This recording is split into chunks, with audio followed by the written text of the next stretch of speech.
Tout le monde se souvient de la paillette, des projecteurs, de cette voix qui semblait sourire même quand elle chantait la nuit. Mais imaginez un instant la scène inverse. Un appartement silencieux, à Barcelone. Pas de cris de fans. Pas de rappel. Pas même un bruit de coulisses. Juste un homme de 70 ans, seul, et une légende qui s'éteint sans témoin. Comment Patrick Juvet, symbole d'une époque où l'on dansait pour oublier, a-t-il fini par mourir dans un calme presque irréel, comme si la fête avait fermé la porte derrière lui? Parce que la vérité, c'est que derrière Où sont les femmes, derrière I Love America, derrière cette image de dandy disco, il y avait une autre histoire. Une histoire beaucoup plus fragile. Plus humaine. Et, par moments, franchement vertigineuse. Alors restez là. Pas seulement pour revivre ses succès, mais pour comprendre ce que la célébrité lui a fait. Ce qu'elle lui a pris. Et ce qu'il a tenté de sauver, jusqu'au bout, dans l'ombre. Et si à un moment vous sentez que cette histoire vous touche, même un peu, laissez un j'aime.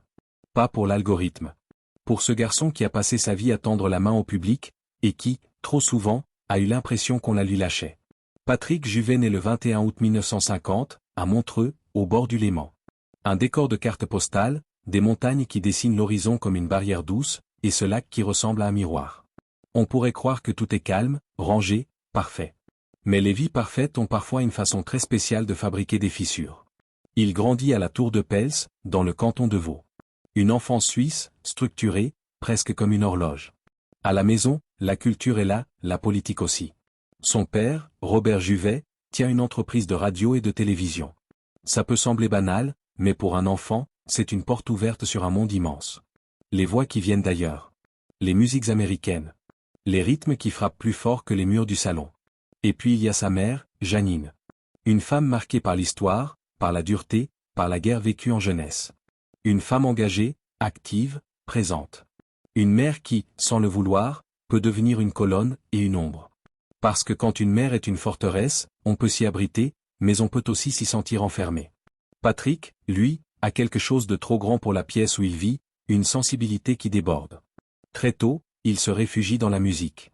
À 6 ans, il entre au conservatoire de Lausanne. À 6 ans, vous imaginez?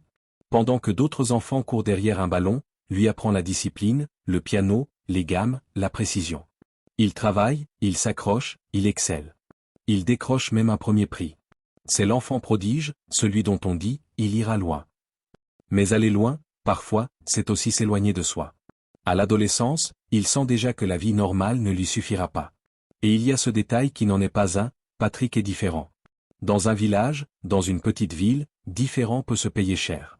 Les moqueries, les insultes, les regards qui jugent avant même de comprendre. Il racontera plus tard qu'on le traitait de tapette. Ce mot-là, il le reçoit comme une gifle répétée. Pas une fois. Pas deux. Encore et encore. Et là, il fait quelque chose d'étrange, mais profondément humain. Au lieu de se cacher, il amplifie. Comme si la honte devait être transformée en panache.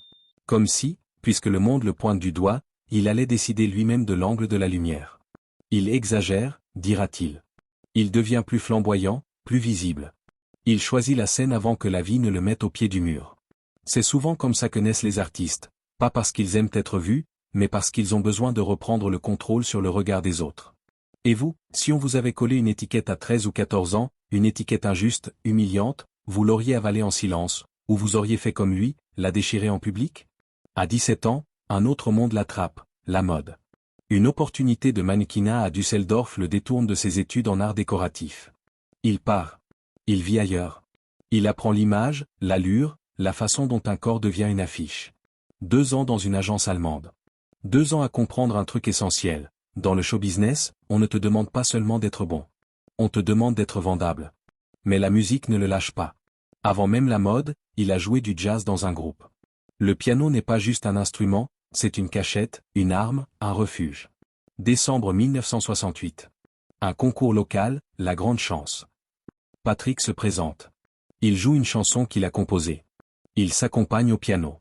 Les gens notent quelque chose, la mélodie accroche, elle colle au cerveau. Les paroles, elles, paraissent simples. Mais la mélodie, c'est déjà un signe. Un parfum d'avenir. Et puis arrive le moment décisif. 1971, Patrick quitte son emploi et monte à Paris. Paris, c'est l'électricité. Les rues qui vibrent, les cafés où les idées s'entrechoquent, les studios où l'on fume, où l'on promet, où l'on ment parfois, mais où l'on peut aussi naître pour de vrai. Il s'installe avec Pascal Maignan, qui deviendra son agent, son allié, son moteur. Et là, il tente sa chance. Il persuade une attachée de presse, Florence Aboulker, de l'écouter. C'est déjà une première victoire, faire écouter, c'est souvent le plus dur. Elle croit en lui. Elle le met en relation avec Eddie Barclay. Patrick enregistre. Il sort un premier single romantique. Puis, en 1972, la musica explose. Des centaines de milliers d'exemplaires. Et le plus fou, c'est que Patrick n'est pas seulement interprète. Il écrit, il compose, il comprend la structure d'une chanson comme un horloger comprend ses rouages. La France de l'époque commence à aimer ces nouveaux artistes qui ne se contentent pas de copier l'étranger, mais qui inventent leur propre pop. Il compose même le Lundi au soleil pour Claude François. Et là, vous devez imaginer ce que ça représente. Écrire un titre qui va devenir un morceau de la mémoire collective. Un refrain qu'on fredonne sans y penser. Un air qui traverse les décennies. Ça, c'est une forme d'immortalité. Mais l'immortalité a un prix, elle vous fixe dans une image. 1973, il représente la Suisse à l'Eurovision avec Je vais me marier, Marie. Il ne gagne pas. Il termine loin du sommet. Pourtant, cet épisode raconte beaucoup. Patrick veut être au centre, il veut porter sa musique au-delà du cercle des fans. Il veut être reconnu, officiellement, par la grande vitrine européenne. La même année, il enchaîne, il sort des chansons qui marquent. Et sur scène, il commence à jouer avec les codes. Décembre 1973, l'Olympia.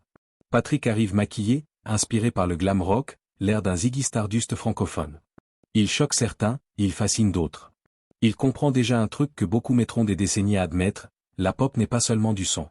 C'est une silhouette, une attitude, une provocation. Et dans cette période, il repère aussi les talents. Daniel Balavoine, encore dans l'ombre, chante derrière lui. Patrick lui laisse de la place, lui propose d'écrire. C'est une autre facette de Juvet, il n'est pas seulement une star en construction. Il est aussi un musicien qui reconnaît les musiciens. Mais la grande bascule arrive avec une question presque simple. Comment rester Patrick Juvet, sans être enfermé dans Patrick Juvet? Au milieu des années 70, il collabore, il écrit, il avance. Et il rencontre quelqu'un qui va compter, énormément, Jean-Michel Jarre. La collaboration est artistique, mais la relation, elle, semble plus trouble.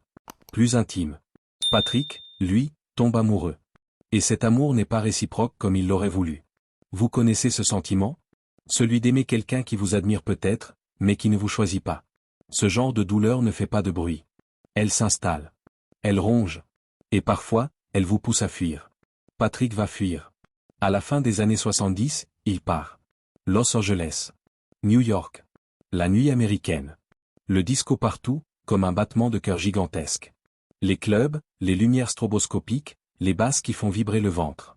Et là, une rencontre va changer son destin. Des producteurs qui comprennent que Patrick, avec sa voix, son falsetto, son sens du groove, peut devenir international. Studio 54, cette légende nocturne. On imagine Patrick au milieu de cette foule dorée, les célébrités, les excès, les promesses. Et une conversation déclenche la suite. Résultat, I Love America. Un titre qui devient un succès international. Et ce n'est pas seulement un tube disco. C'est une carte postale sonore. Un fantasme. Une déclaration ambiguë. Est-ce une célébration? Une ironie? Une fascination? Peut-être un peu tout à la fois. Et là, Patrick Juvet devient une icône disco. Les gens dansent. Les radios tournent. Les plateaux télé l'invitent. Les salles se remplissent. Le public l'adore. Et pourtant, c'est ici que naît sa prison. Parce qu'un tube, c'est une bénédiction. Mais c'est aussi une chaîne. Plus un tube est grand, plus il vous colle à la peau. Vous pouvez écrire 100 chansons ensuite, on vous demandera toujours la même. Vous pouvez grandir, changer, vieillir, le public vous réclamera le même costume. Et Patrick, lui, a un problème, il n'est pas un costume. Il est un homme. Et un homme change. La fin des années 70, c'est aussi Où sont les femmes? Un titre qui devient emblématique, presque un slogan. Là encore, c'est plus complexe qu'on ne le croit. À la surface, c'est une accroche, une ritournelle. En dessous, c'est aussi une époque qui se cherche, une masculinité qui joue avec ses propres codes, un chanteur androgyne qui devient le miroir d'une société qui ne sait pas trop comment le regarder. Et ce miroir, parfois, renvoie des choses dures. Si, à cet instant, vous avez déjà ressenti que le monde vous aimait pour une seule version de vous, alors vous comprenez un peu Patrick. Et si vous voulez qu'on continue à raconter ces histoires sans les lisser, abonnez-vous. Pas pour une chaîne. Pour une mémoire. Pour que ces vies ne soient pas réduites à 2 refrains. Parce que derrière l'icône, Les années 80 arrivent comme une porte qui se referme. Le disco décline. Les goûts changent. La mode musicale se retourne. Et Patrick tente autre chose. Il essaie un virage plus rock, plus sombre, plus adulte. Mais le public, lui, ne suit pas comme avant. Les ventes baissent. Les invitations se raréfient. Les studios deviennent moins chaleureux. Et c'est là que la célébrité montre son vrai visage. Elle applaudit très fort quand vous êtes au sommet, et elle devient silencieuse quand vous tombez. Patrick lutte. Drogue, alcool. Pas comme un cliché glamour. Comme une béquille. Comme un anesthésiant. Comme un moyen de ne pas sentir l'humiliation du déclin, ni le vide laissé par les amours impossibles, ni la peur de devenir has-been. Il y a une phrase qui résume bien ce genre de période. Un jour, vous buvez pour faire la fête. Puis un jour, vous buvez pour ne pas trembler. Patrick connaîtra ce passage-là. Les réveils où le corps réclame. Les matins où l'on se déteste un peu. Les promesses qu'on se fait, et qu'on casse. Les rechutes. Les 7 fois j'arrête qui sonnent faux, parce que la dépendance, elle ne négocie pas. Et pourtant, il continue. Il compose encore. Il travaille sur des musiques de films. Il tente des retours. En 1991, un album plus intime, Solitude. Des invités prestigieux. Des espoirs. Mais l'époque ne lui offre pas la place qu'il espère. Comme si, pour une partie du public, Patrick devait rester figé dans la boule à facettes. Alors il s'adapte. Il retourne là où il est encore aimé. Les scènes, les clubs, les soirées à thème, les publics qui savent ce qu'ils viennent chercher, mais qui, parfois, lui offrent aussi quelque chose de précieux, un regard moins jugeant. Il se produit notamment dans des clubs gays, dans des événements disco. Et il y a quelque chose de beau et de triste là-dedans. Beau, parce qu'il y trouve une famille de nuit, un espace où l'on danse sans demander la permission d'être soi. Triste, parce qu'il comprend aussi qu'il est devenu une nostalgie ambulante. Et le plus cruel, c'est que Patrick n'a jamais été seulement la nostalgie. Il était un compositeur, un pianiste, un créateur. Dans les années 2000, il publie ses mémoires. Il y raconte l'ascension, les excès, les douleurs. Il remonte sur scène dans des tournées qui rassemblent ceux qui ont grandi avec ses chansons. Là, il retrouve un peu d'oxygène. Il le dira presque comme une confession, sans la scène, sa vie perd du sens. Imaginez ce que ça signifie. Avoir suffisamment d'argent grâce aux droits d'auteur pour vivre tranquillement, et pourtant avoir besoin de monter sur scène pour sentir qu'on existe. C'est une phrase qui devrait faire réfléchir n'importe qui. Parfois, ce n'est pas la richesse qui manque. C'est la présence. Le contact. Le regard. La chaleur humaine. Et justement, la chaleur humaine, Patrick va la perdre peu à peu. Il est connu pour être discret sur sa vie privée. Mais à certains moments, il lâche des vérités. Il parle de sa bisexualité avec une franchise rare pour quelqu'un de sa génération. Et ça, il faut le replacer dans le contexte. À l'époque, être ouvert sur ces sujets pouvait coûter une carrière. Ou, au minimum, vous collez une étiquette que le public, la presse, l'industrie, utiliserait contre vous. Patrick avance sur un fil. Toujours. Entre l'image lisse attendue d'une vedette, et l'être humain réel, complexe, nuancé. Il parle aussi du sida, de la peur, des amis perdus. Et là, vous sentez que l'homme qui faisait danser les foules a vu mourir des gens autour de lui. Que la nuit n'était pas seulement une fête. Qu'elle pouvait être un cimetière silencieux. Et au milieu de tout ça, il y a une autre douleur, l'amour. On lui prête des histoires, des liaisons, des passions. Certaines plus longues, d'autres brèves. Une relation marquante avec Florence Aboulker, qui fut à la fois une compagne et un soutien, quelqu'un qui a compté, profondément. Et puis ce chagrin amoureux lié à Jean-Michel Jarre, comme une plaie qu'on ne referme jamais complètement. Vous savez, parfois, ce n'est pas la rupture qui détruit. C'est l'idée que l'on n'a jamais été choisi. Et quand on n'est pas choisi, on cherche ailleurs. Dans l'alcool. Dans les excès. Dans les départs. Patrick partira souvent. Londres, New York, Los Angeles, puis, finalement, Barcelone. Pourquoi Barcelone? Officiellement, pour la lumière, pour le climat, pour une vie plus douce. Et c'est vrai, après des années à courir derrière la scène, l'idée d'un soleil régulier, d'un rythme lent, de journées qui ne ressemblent pas à des couloirs d'aéroport, ça peut sembler salvateur. Mais il y a souvent une deuxième raison, plus intime, se retirer. Se cacher un peu. Ne plus être constamment rappelé à ce qu'on a été. Parce que quand vous êtes Patrick Juvet, on vous demande sans cesse de redevenir Patrick Juvet. Et vous, à sa place, vous feriez quoi? Vous resteriez dans la ville où tout le monde vous rappelle vos gloires passées, ou vous partiriez là où personne ne vous attend, pour tenter de respirer? À Barcelone, Patrick vit seul. Il le dit presque avec un humour triste, pas de femme, pas de chien, pas de chat. Une solitude nette. Et cette solitude devient encore plus lourde quand sa mère vieillit. Il y avait un rituel.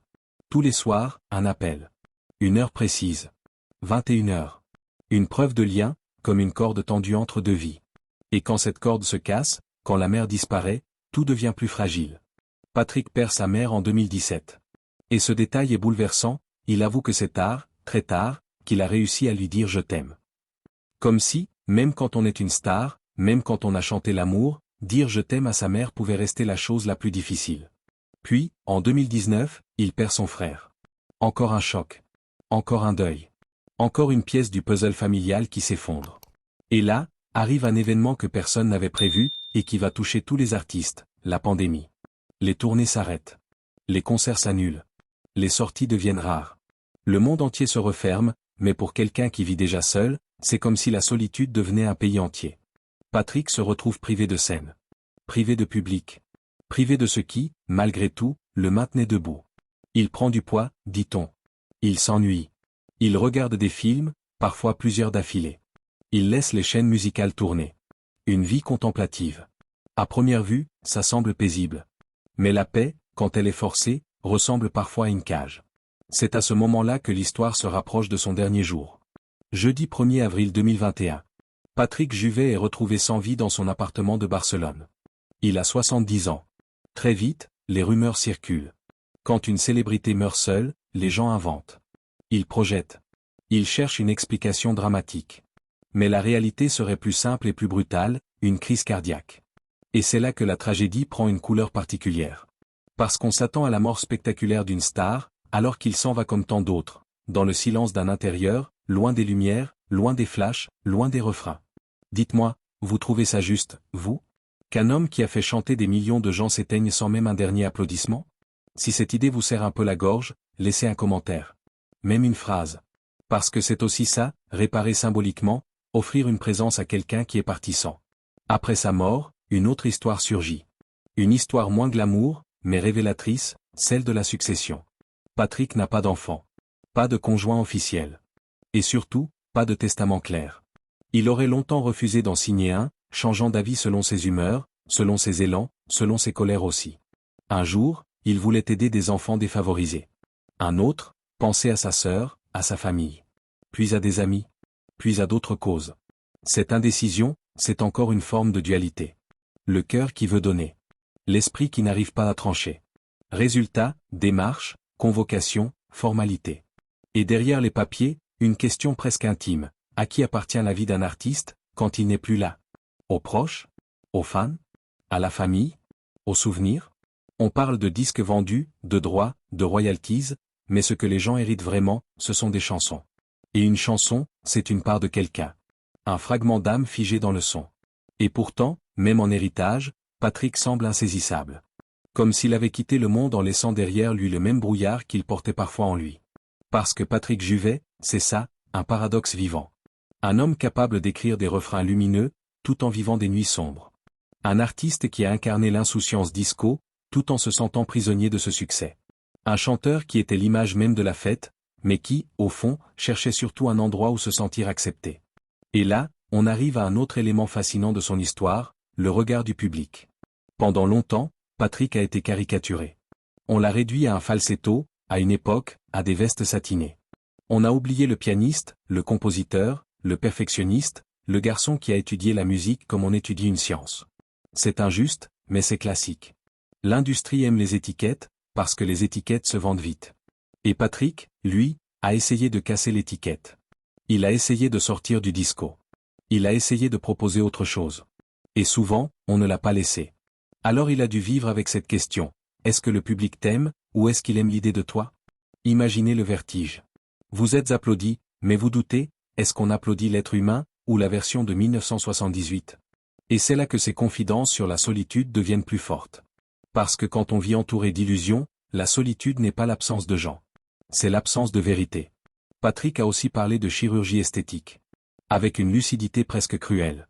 Il regrette certaines modifications, les lèvres notamment. Il plaisante même, parfois, pour ne pas pleurer. Comme si l'humour servait de bouclier. Et vous savez quoi? Ce détail est bouleversant à sa manière. Parce que ça révèle la peur qui se cache derrière le glamour, la peur de vieillir, la peur d'être oublié, la peur d'être hors jeu. La jeunesse est la monnaie du showbiz. Et quand la monnaie baisse, on panique. Patrick a panissé, parfois. Il s'est abîmé. Il s'est repris. Il a rechuté. Puis il a tenté de se stabiliser. Une lutte de 10 ans, dit-il. Puis 10 ans encore. Et malgré tout, il revient. Il chante. Il sourit. Il remonte sur scène. C'est là qu'on doit lui rendre justice. Patrick Juvet n'a jamais été seulement une victime de ses excès. Il a aussi été un survivant. Et il y a cette histoire, plus récente, plus intime, qui éclaire encore sa complexité, sa relation avec Pierre Palmade, à la fin des années 90. Une liaison, brève mais marquante. 2 hommes, 2 sensibilités, 2 failles. Et au milieu, l'alcool, encore, comme un poison qui sait se déguiser en fête.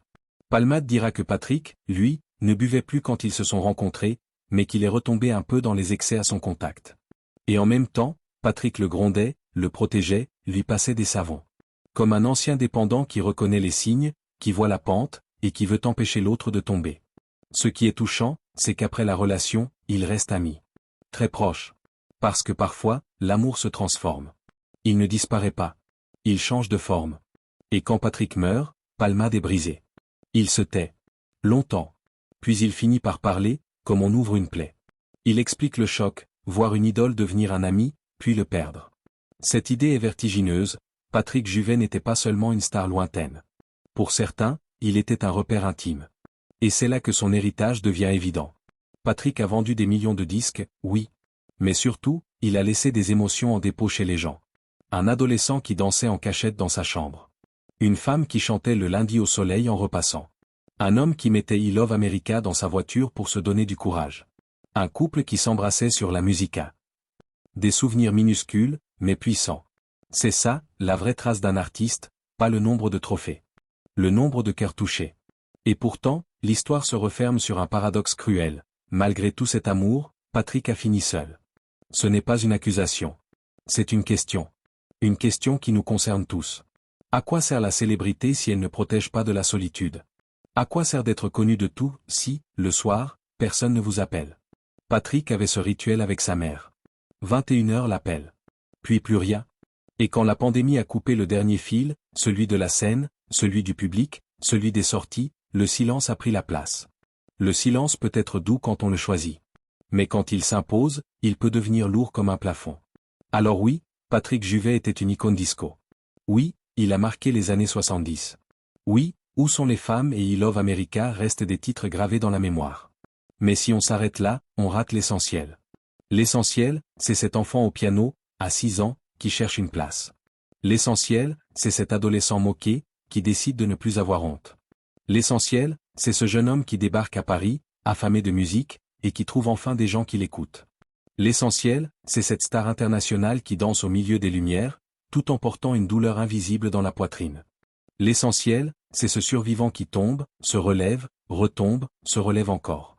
Et l'essentiel, c'est ce vieil artiste, à Barcelone, qui regarde des films le soir, comme pour se faire une compagnie de lumière, en espérant, peut-être, que demain, il remontera sur scène. Sauf que demain n'est jamais garanti. Et si cette histoire vous laisse quelque chose, même une simple pensée, prenez 2 secondes pour vous abonner. Pas par réflexe. Comme un geste. Un petit signe qui dit « Je n'oublie pas ». Parce que c'est ça, au fond, le contraire de la mort, c'est la mémoire partagée.